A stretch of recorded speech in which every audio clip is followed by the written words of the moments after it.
გამარჯობა ჭკვიანო ბავშვებო. დღეს ჩვენ ვისწავლით ნოდარ დუმბაძის საბავშვო ლექსებს. ია, რა ყვავილს გავართ თუ იცით, კარგად შემხედეთ აბა, ცისფერი ქუდი მახურავს, მაცვია ლურჯი კაბა.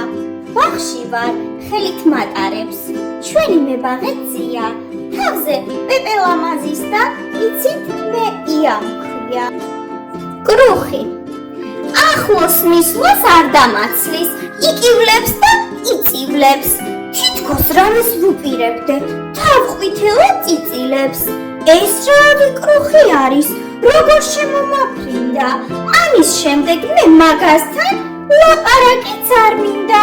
შენიაო წიწილები, თუ გინდ მითხრათ ასჯერაც, სანამ კრუხს არ მომაშორებთ, არავისიც არ მჯერა.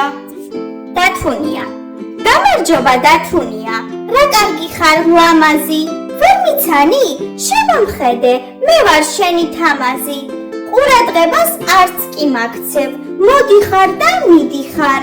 მეც მყავს სახლში დათუნია, მაგრამ შენ ხომ დიდი ხარ. არ გცხვენია? დამიკარგე, შენი ნახვის ხალისი.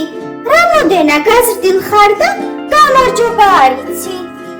თოჯინა, თელ დღეს ასე ატარებ, უსაქმურად ძილშია. გუშინ წიგნი მოგეცი, არც კი გადაგიშლია. დაემსგავსე დათუნას და არაჭამ არაფერს. აბა პირი გააღე და კარაქი ჩაყლაპე. არ მიჯერებ თოჯინა? ნახე თუ არ განანო, დასაღამოს ძილის წინ თავი თუ არ დაგბანო. დედიკოს ფიცა ვარ, წერა კითხვა ვისწავლე, აი უკვე დიდი ვარ. არ წამიყვან სკოლაში, ბაღში აღარ მივდივარ. თვლახო ვიცი 100-მდე, თანაც 6 წლისა ვარ. პატარა რომ ვიყავი, განა ისე ვისა ვარ. სულ 5-ებზე ვისწავლი, ჩემს დედიკოს ფიცა ვარ.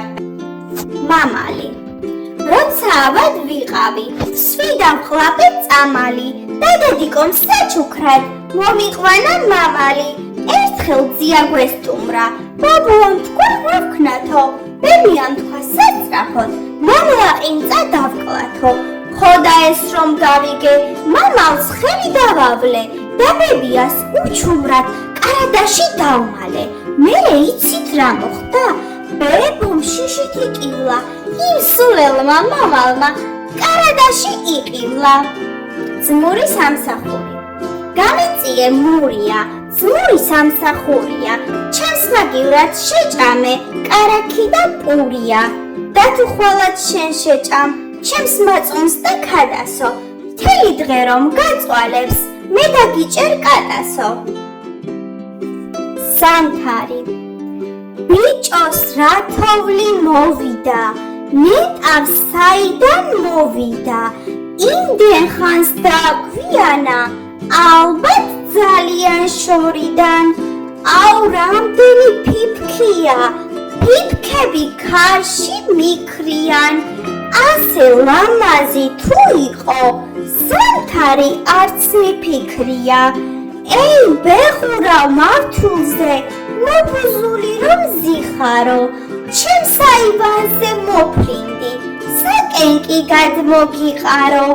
ცოტათი გაცბი, დანაყრდი და მერე ერთად ვიხაროთ.